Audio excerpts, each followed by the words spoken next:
ഈ പ്രധാനമായ 5 ഗണപതി ക്ഷേത്രം, അതായത് കേരളത്തിലെ പ്രധാന 5 ഗണപതി ക്ഷേത്രങ്ങളിൽ ഒന്നാണ് കൊട്ടാരക്കര. അങ്ങനെയാണെങ്കിൽ അതിലൊരു ക്ഷേത്രം നമ്മൾ പറയാതിരിക്കാൻ വയ്യ, കാരണം പഴവങ്ങാടിയാണ്. നമ്മൾ നേരത്തെ പറഞ്ഞതുപോലെ തന്നെ എല്ലാ ദിവസവും എപ്പോഴും അതുവഴി പോകുന്ന ആരും അങ്ങോട്ടേക്ക് നോക്കി ഒന്ന് വണങ്ങാതെ പോകില്ല. അതാണ് പത്മനാഭസ്വാമി ക്ഷേത്രത്തോട് ചേർന്ന് തൊട്ടടുത്ത് തന്നെയായി ഗണപതി ക്ഷേത്രം പഴവങ്ങാടി. അവിടെ നിന്ന് ടിൻഡു ദാസ് ഒപ്പം ചേരുന്നു. ടിൻഡു, ഈ കേരളത്തിലെ പ്രശസ്തമായ വിവിധ ക്ഷേത്രങ്ങളിലൂടെ ഇങ്ങനെ ഒരു യാത്ര പോവുകയാണ് നമ്മൾ. രാവിലെ 6 മണിക്ക് തുടങ്ങിയാണ്, വള്ളിയൂരിൽ തുടങ്ങി കൊട്ടാരക്കരയിൽ പോയി അങ്ങനെ വരികയാണ്. അപ്പോൾ പഴവങ്ങാടിയിൽ തിരക്കെങ്ങനെ? അല്ലെങ്കിൽ തന്നെ അവിടെ വലിയ തിരക്കാണെന്ന് ഞങ്ങൾ പലവട്ടം പറഞ്ഞു കഴിഞ്ഞു.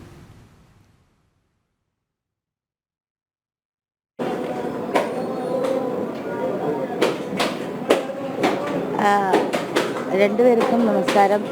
പഴവങ്ങാടിയിൽ രാവിലെ തന്നെ തിരക്ക് തുടങ്ങിയിട്ടുണ്ട്. നമുക്കറിയാം, സ്വാഭാവികമായിട്ടും എല്ലാ ദിവസവും പഴവങ്ങാടി ക്ഷേത്രത്തിൽ തിരക്കാണ്. ഇന്ന് വിനായക ചതുർത്ഥിയാണ്. ഇന്നും പതിവിലുപരി വലിയ തിരക്ക് തന്നെ അനുഭവപ്പെടുന്നുണ്ട്. രാവിലെ നല്ല ക്യൂ ഉണ്ട്. ഇവിടെ അഷ്ടദ്രവ്യ ഗണപതി ഹോമം നടക്കുന്നുണ്ട്. അപ്പോൾ ആ ഗണപതി ഹോമത്തിന് പങ്കെടുക്കാനും അതോടൊപ്പം തന്നെ വിഘ്നങ്ങളൊക്കെ വിനാശം ചെയ്യാനായിട്ട് വരുന്ന വർഷം വളരെ ഐശ്വര്യത്തോടു കൂടി ജീവിക്കാനായിട്ട്, ദുഃഖങ്ങളൊക്കെ നശിക്കാനായിട്ടുള്ള തേങ്ങ ഉടയ്ക്കുന്നത് നമുക്ക് ആ ദൃശ്യങ്ങളിൽ കാണാൻ സാധിക്കും. ഇവിടെ എത്തുന്ന ഭക്തരെല്ലാം ഭക്തിയോടെ ഭഗവാനെ കണ്ട് തൊഴുത് തേങ്ങ ഉടച്ചാണ് പോകുന്നത്. അപ്പോൾ നമുക്ക് ആ ദൃശ്യങ്ങൾ കാണാൻ സാധിക്കും. നല്ല തിരക്ക് അനുഭവപ്പെടുന്നുണ്ട്.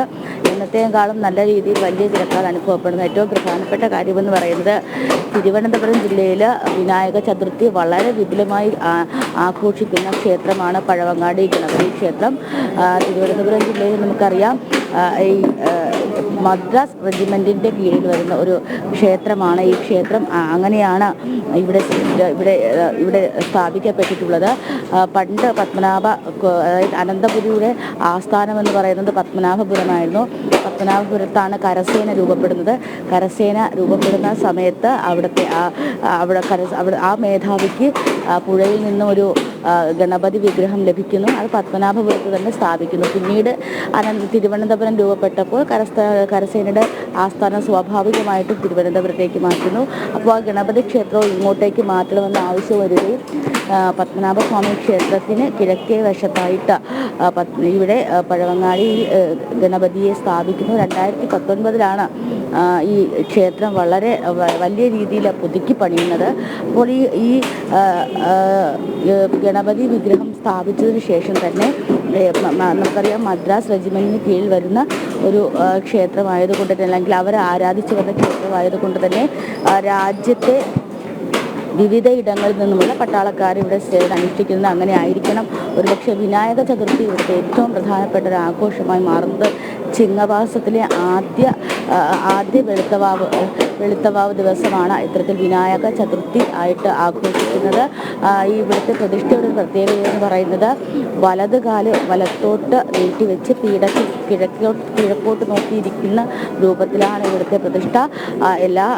എല്ലാ ഗണപതി ക്ഷേത്രങ്ങളെയും പോലെ തന്നെ ഈ പ്രധാന ദിവസങ്ങളിൽ ഇത്തരത്തിൽ കറുകയും താമരയും ഒക്കെ ദേവൻ അർപ്പിച്ച് സകല ഐശ്വര്യങ്ങളും നേടാനായിട്ട് എത്തുന്നവരാണ് ഇവിടെയുള്ളവരിൽ ഏറെയും. എന്തായാലും വലിയ രീതിയിലുള്ള തിരക്ക് തന്നെ ഇന്ന് തിരുവനന്തപുരത്തെ പഴവങ്ങാടി ക്ഷേത്രത്തിൽ അനുഭവപ്പെടുന്നത്. നമുക്കറിയാം, തിരുവനന്തപുരത്ത് അന്യ സംസ്ഥാനത്ത് നിന്ന് വരുന്നവർ ഏറ്റവും കൂടുതൽ വന്ന് കണ്ട് ദർശിക്കുന്നത് പത്മനാഭസ്വാമി ക്ഷേത്രവും പഴവങ്ങാടി ഗണപതി ക്ഷേത്രവുമാണ്.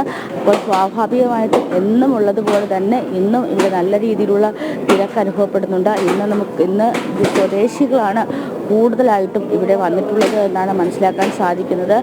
ഇവിടുത്തെ ആറാട്ടും പത്മനാഭസ്വാമിയെയും വലം വെച്ച് അതോടൊപ്പം തന്നെ ആ രീതിയിലാണ് ഇവിടുത്തെ ചടങ്ങുകൾ നടക്കുന്നത്. അതായത് ഗണപതി വിഗ്രഹങ്ങൾ നിമജ്ജനം ചെയ്യാനായിട്ടുള്ള ചടങ്ങുകൾ നടക്കുന്നതും ഒക്കെ വലിയ രീതിയിലാണ് തിരുവനന്തപുരം ജില്ല ആഘോഷിക്കുന്നത്. പക്ഷേ 2019 ശേഷം ഉത്തരേന്ത്യയിലൊക്കെ കാണുന്നത് പോലെ തന്നെ വലിയ രീതിയിലുള്ള ആഘോഷങ്ങൾ ഇവിടെ നടക്കാറുണ്ട്. എന്തായാലും രാവിലെ തന്നെ നല്ല രീതിയിലുള്ള തിരക്ക് ഇവിടെ അനുഭവപ്പെടുന്നുണ്ട്. നമുക്കറിയാം, ഗണപതിയുടെ ഈ ലോകത്തിലെ പ്രതിനിധാനം ചെയ്യുന്ന വൈരുദ്ധ്യങ്ങളുടെ രൂപമാണ് ഗണപതി എന്ന് പറയുന്നത്. ലോകവും അങ്ങനെയാണ്, വൈരുദ്ധ്യങ്ങളാണ്. അപ്പോൾ ആ വലിയ വൈരുദ്ധ്യങ്ങളുടെ ഗണത്തിൻ്റെ അധിപനാണ് ഗണപതി. അപ്പോൾ നമ്മുടെ എല്ലാവരുടെയും, എല്ലാ ശക്തികളുടെയും, എല്ലാ ചരാചരങ്ങളുടെയും എല്ലാ വൈരുദ്ധ്യങ്ങളുടെയൊക്കെ അധിപനായിരിക്കുന്ന ഗണപതിയെ കണ്ട് തൊഴുത് പ്രശ്നങ്ങൾ പരിഹരിച്ച് ദുഃഖങ്ങൾ പരിഹരിക്കാനായിട്ട് ഒരു വർഷത്തെ ഐശ്വര്യത്തിനും വേണ്ടിയൊക്കെയാണ് ഇവിടെ നിരവധി ആളുകൾ എത്തിയിട്ടുണ്ട്. ഞാൻ നേരത്തെ സൂചിപ്പിച്ചതുപോലെ തന്നെ തിരുവനന്തപുരം ജില്ലയിൽ ഒരുപക്ഷെ നേരത്തെ സൂചിപ്പിച്ചതുപോലെ കേരളത്തിലെ പ്രധാനപ്പെട്ട 5 ക്ഷേത്രങ്ങളിൽ ഒന്നാണ് തിരുവനന്തപുരം പഴവങ്ങാടി ക്ഷേത്രം. അവിടുത്തെ വിനായക ചതുർത്ഥി ആഘോഷം എന്ന് പറയുന്നത് അത്രയും പ്രാധാന്യമാണ്. എല്ലാ ദിവസവും ഇവിടെ ഇന്നുള്ളതുപോലെ തന്നെ എല്ലാ ദിവസവും ഈ തേങ്ങ ഉടച്ച് ഐശ്വര്യം നേടാനായിട്ട് ദുഃഖം നശിപ്പിച്ച് അല്ലെങ്കിൽ ഈ തടസ്സങ്ങൾ സൃഷ്ടിക്കുന്ന തടസ്സങ്ങളെയൊക്കെ തരണം ചെയ്യാനായിട്ട് ഗണപതിക്ക് തേങ്ങ ഉടച്ച് ഐശ്വര്യം നേടാനായിട്ട് എത്തുന്നവരാണ് കാണുന്നത് എന്ന് പറയുന്നത്. പലതരം മടക്കി വെച്ച് വലത്തോട്ട് തുമ്പിക്കൈ നീട്ടി അങ്ങനെ ഇരിപ്പാണ് ബാലഗണപതി.